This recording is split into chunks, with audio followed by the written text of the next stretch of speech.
ETF index mutual funds నేర్చుకుని stock మార్కెట్లో రాణించాలనుకుంటున్నారా? వెంటనే ఈ నెంబర్కి కాల్ చేయండి.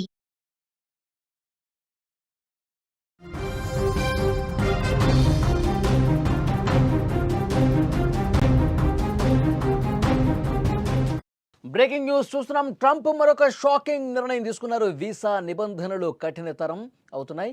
తమ సొంత దేశంలోని అమెరికా రాయబార కార్యాలయం కాన్సులేట్లో మాత్రమే హాజరు కావాలని ఆదేశాలు ఇచ్చారు. కొత్త నిబంధనలు తక్షణమే అమలు కాబోతున్నాయి. భారతీయులపై ఈ నిర్ణయం పెను భారం పడే అవకాశం కనిపిస్తోంది. ట్రంప్ తీరు మారటం లేదు. అమెరికాలో నివసించే వలసదారులపై కఠిన ఆంక్షలు విధిస్తూనే ఉన్నాడు.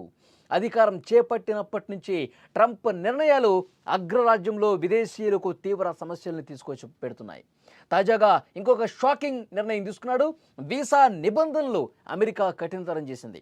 ఇకపై వీసా ఇంటర్వ్యూల కోసం దరఖాస్తుదారులు తమ సొంత దేశంలోని అమెరికా రాయబార కార్యాలయం లేదా కాన్సులేట్లో మాత్రమే ఇంటర్వ్యూకి హాజరు కావాలనే ఒక నిబంధనను అమలులోకి తీసుకొచ్చింది. దీంతో భారతీయులతో పాటు చాలామంది లక్షలాదిగా అక్కడ ఉన్నటువంటి వలసదారులు తీవ్ర సమస్యలు ఎదుర్కోబోతున్నారు. ఇంతకుముందు షార్ట్ టర్మ్ వీసాదారులు తమ వీసా గడువు ముగిసిన తర్వాత కూడా అమెరికా లేదా ఇతర దేశాలలో వీసా ఇంటర్వ్యూలను పూర్తి చేసే అవకాశం ఉండేది. కానీ భారతీయులు ఈ వీసాల ఇంటర్వ్యూల కోసం జర్మనీ, సింగపూర్కు, బ్యాంకాకు గతంలో వెళ్ళేవారు. 2 ఏళ్ల కిందట కూడా ఫ్రాంక్ఫర్ట్లోనే అమెరికా దౌత్య కార్యాలయం భారతీయుల కోసం ప్రత్యేకంగా ఇంటర్వ్యూస్ కూడా కండక్ట్ చేసింది, సక్సెస్ఫుల్గా ముగించింది. చాలామంది అక్కడ ఈజీగా వీసా రెన్యువల్ చేసుకునే పరిస్థితుంది. H1B వీసాదారులు తమ ఇంటర్వ్యూల కోసం బ్రెజిల్, థాయిలాండ్లకు కూడా వెళ్ళారు. కానీ ఇప్పుడు పూర్తిగా నిబంధనలు మార్చేశాడు. ఇప్పుడు పూర్తిగా అసలు ఆ విధంగా చేయటం కుదరదని చెప్తా ఉన్నారు. కొత్త నియమాల ప్రకారం వీసా ఫార్మాలిటీల కోసం తప్పనిసరిగా స్వదేశమైన భారతదేశానికి తిరిగి రావాల్సి ఉంటుంది. కేవలం భారత్లో ఉన్న అమెరికా రాయబార కార్యాలయం కాన్సులేట్లో మాత్రమే హాజరు కావాలని చెప్పి ఒక నిబంధన పెట్టారు. దీని ద్వారా ప్రయాణ ఖర్చులు పెరిగిపోతాయి. ఎక్కువగా టైం వెచ్చించాల్సి ఉంటుంది. తమ పనులన్నీ వదులుకొని ఇక్కడికి రావాల్సినటువంటి పరిస్థితి ఉంటుంది. ఇక్కడికి వచ్చి ఇది ఎంతసేపట్లో పూర్తవుతుంది, ఎన్ని రోజులు పడుతుందో కూడా తెలియనటువంటి పరిస్థితి ఉంటుంది. కాబట్టి భారత్లో హైదరాబాదు, ముంబైలోని అమెరికా కాన్సులేట్స్లో B1, B2 వీసాల ఇంటర్వ్యూలకు సుమారు 3.5 నెలల సమయం పడుతుందండి. ఢిల్లీలో అయితే 4 నెలలు, కోల్కతాలో 5 నెలలు, చెన్నైలో 9 నెలల సమయం తీసుకుంటుంది. కోవిడ్-19 సమయంలో వ్యాపార, పర్యాటక వీసాల జారీలో తీవ్ర జాప్యం ఏర్పడింది. మళ్ళీ ఇప్పుడు ఇలాంటి కొత్త నిబంధనలతో అలాంటి పరిస్థితే తలెత్తే అవకాశం ఉంది. F1, J1, B1, B2తో పాటు H1B, L1, H2B ఇలా అన్ని రకాల నాన్ ఇమిగ్రెంట్ వీసా దరఖాస్తుదారులకు ఈ నిబంధనలు వర్తిస్తాయని చెప్తున్నారు. సో ఈ నేపథ్యంలో చాలా ఇబ్బందికర పరిస్థితులు ఏర్పడుతున్నాయి. అక్కడ ఉన్నటువంటి భారతీయులకు మాత్రం చాలా ఇబ్బందికర పరిస్థితులు ఈ నిబంధనలు తీసుకొచ్చే అవకాశం కనిపిస్తుంది. నెలల తరబడి ఎదురు చూడాల్సిన పరిస్థితి ఉంటుంది. మళ్ళీ అక్కడి నుంచి భారత్కు వచ్చి ఇక్కడ దౌత్య కార్యాలయాల్లో, కాన్సులేట్ కార్యాలయాల్లో వీసా ఇంటర్వ్యూలకు హాజరయ్యి వీసాని రెన్యువల్ చేసుకునే ఇలాంటి పరిస్థితి ఉండటం అనేది నిజంగా ట్రంప్ కక్షపూరితంగా చేస్తూ ఉన్నాడని కూడా చాలా స్పష్టంగా అర్థమవుతుంది. అక్కడ ఉన్న భారతీయుల్ని ఇబ్బంది పెట్టాలంటున్న ఒకే ఒక లక్ష్యంతో ఇలాంటి నిబంధనలు తీసుకొస్తున్నాడని చెప్పి చాలా స్పష్టంగా అర్థమవుతుంది. ఎందుకంటే ఇప్పుడు భారత్కి, అమెరికాకి మధ్య ఎలాంటి పరిస్థితులు ఉన్నాయో కూడా ప్రతి ఒక్కరూ గమనిస్తూ ఉన్నారు. రష్యా నుంచి మనం చమురు కొనుగోలు చేస్తున్న ఒకే ఒక కారణంతో ఇష్టం వచ్చినట్టుగా సుంకాలు వేస్తున్నాడు. 2వ దశ సుంకాలు కూడా రేపు 27వ తారీఖు నుంచి అమలయ్యే పరిస్థితి కనిపిస్తోంది.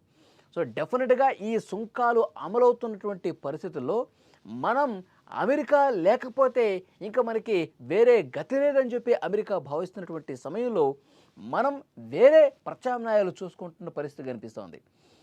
చైనాతో, రష్యాతో మన వ్యాపార, ఆర్థిక సంబంధాలు మరింత మెరుగు చేసుకునేటువంటి పరిస్థితుల్లో మనం ఉన్నాం.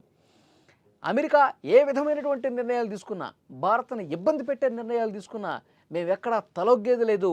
అమెరికా భావిస్తూ ఉంది మన కాళ్ళ బేరానికి తప్పకుండా వస్తుంది, మనం ఆంక్షలు పెడితే భారత్ భయపడుతుందని చెప్పి అమెరికా అనుకుంటుంది. ట్రంప్ ఇదే లక్ష్యంతో పనిచేస్తూ ఉన్నాడు. కానీ ఇప్పటికైతే భారత్ వెనకడుగు వేసే పరిస్థితి లేదు. మీరు ఎలాంటి నిబంధనలు పెట్టినా, ఎన్ని ఆంక్షలు తీసుకొచ్చినా, ఎంత ఇబ్బందికర పరిస్థితి క్రియేట్ చేసినా కానీ వెనక్కి తగ్గేది లేదు, మేము మా ప్రత్యామ్నాయ ఏర్పాట్లు మేము చూసుకుంటాం, భారత్ సార్వభౌమాధికార ఆత్మగౌరవం ఉన్నటువంటి దేశంగా ప్రధాని మోదీ చెబుతూ అంతే ధైర్యంగా ముందుకెళ్తున్న పరిస్థితుంది. మరి నెక్స్ట్ పరిణామాలు ఏ విధంగా ఉంటాయో చూడాలి. అన్ని దేశాలు కూడా ట్రంప్ మీద ఆగ్రహం వ్యక్తం చేస్తున్నటువంటి పరిస్థితి ఉంది. ట్రంప్ తీసుకుంటున్నటువంటి నిర్ణయాలు ప్రపంచ దేశాలు కాదు, స్వదేశంలో కూడా ట్రంప్ నిర్ణయాల్ని ధిక్కరిస్తున్న పరిస్థితి, ట్రంప్కు వ్యతిరేకంగా ఆందోళన చేస్తున్నటువంటి పరిస్థితి.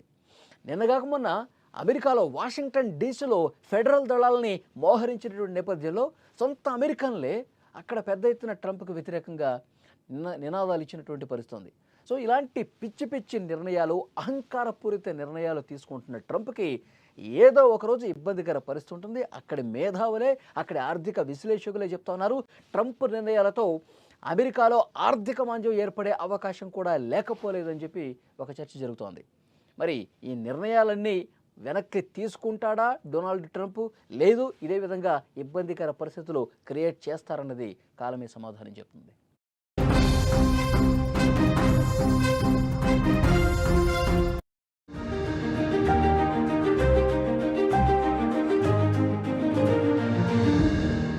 క్యాంటీన్ లో ప్లేట్లు కడిగిన సంజిత్ కొండ ఇప్పుడు కోట్ల రూపాయల వ్యాపారం చేస్తున్నాడు. గేదెల షెడ్డు వేసిన ఎంఎస్సీ స్టూడెంట్ అక్షయ్ ఇవాళ బెంజ్ కార్లో తిరుగుతున్నాడు.